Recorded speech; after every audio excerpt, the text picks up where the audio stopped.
I want to thank the members of the media for joining us.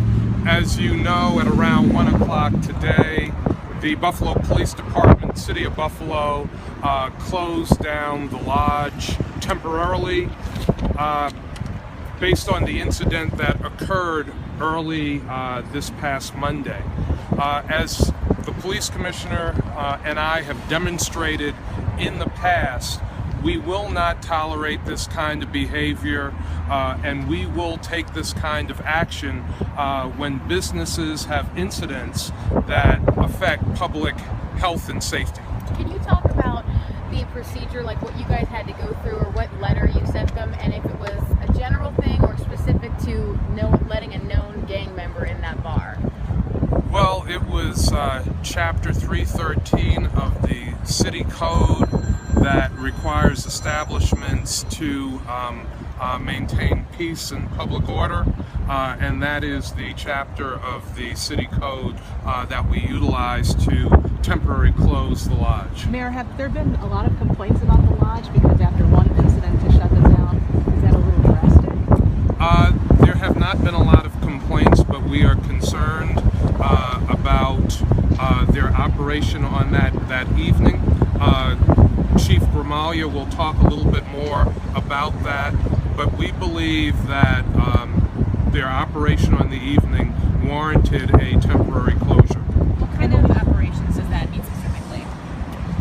It means that they did not do their due diligence in terms of the patrons that were let in, how the patrons were let in, and that created a situation where people's safety was affected. Councilmember Pridgeon wants to see a law put in place that makes bars and restaurants notify the city when there are a lot of people coming like that. Is that something you're looking to pursue?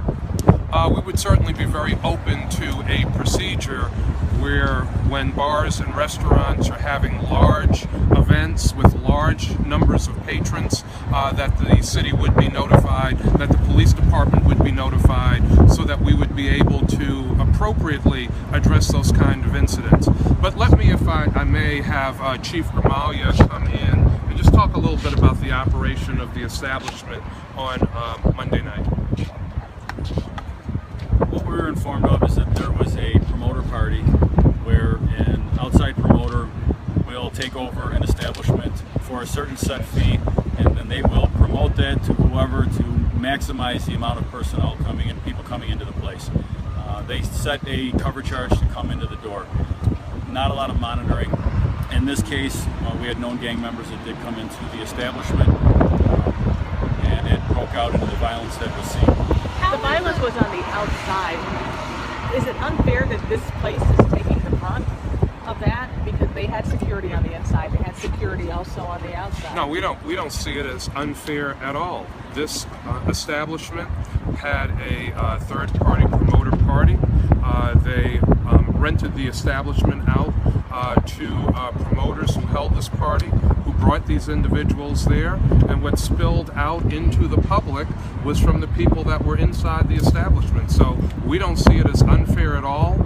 We've done this on 8 other occasions, 3 of them working with the State Liquor Authority, where we have closed establishments that have had similar operations. Was there underage drinking going on? Or people underage there that you know of? We did not get an opportunity to ID anybody. Everything had rapidly spilled out of the bar and instantly turned into a large fight, and our officers were all directed to that fight, which spilled out to the next intersection at Delaware and Chippewa. Do you know who shot the gun and if that person was inside the bar? Because I was talking to the manager today and he said, we don't even know if that person was inside our bar. I mean, do you guys have intel that that person was? We have not identified who fired the shots. We did recover some shell casings. There were no other establishments that were open on that strip at that time. It was a white party as it was advertised, meaning dressed all in white, and the vast majority, if not all of the people that were out fighting were all dressed in the appropriate clothing for the party. What's one or two more questions? Is it impact for bar owners to have that responsibility to know who comes into their bar if they may be involved in some sort of gang activity? What we ask is bar owners to be responsible for the safety and security of their establishments And that didn't occur in this case. We had no prior notification. We had no notification throughout the night that they felt that there might be something going on. It turned into an instant fight outside of the bar that got out of control rapidly. So, Can they reopen, or what's their timeline? there will be a hearing. They will have the opportunity to present their plan for how they will address issues like this in the future. But they will have a hearing that is provided in the city code, and they will be allowed to be reopened after that hearing. So Do you know they what the can't timeline open is? at all right now. Right now, they can't open until the hearing is held. And is there a date for the hearing? As soon as they request it, we will give them a hearing, and we will work with them to allow them to reopen. Has your office received any calls from the owners since sending them the closure notice? I don't believe we have received any calls yet requesting the hearing, but we will move quickly to give them the hearing as soon as they request They it. said they were allowed to continue to stay open for like lunches and stuff. There was one today. They said like, oh, we have some other private parties that we're still going to host. Are they not allowed to do that? They stayed open for lunch today.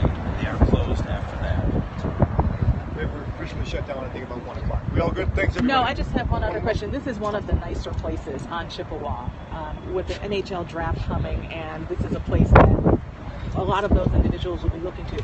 What's the message to other restaurant establishments if the lodge can be shut down for something like this? Well, our message from Police Commissioner Dan Dorenda and Mayor Byron Brown is that we won't tolerate this kind of behavior at your establishment from anyone.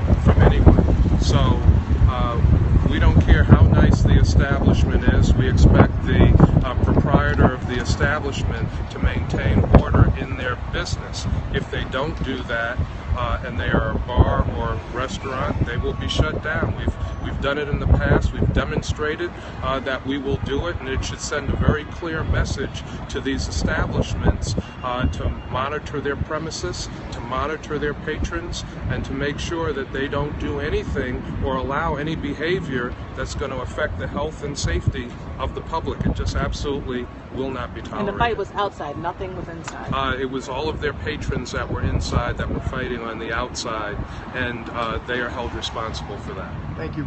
Thank you. Thank you. Thank you, everyone. Thank you.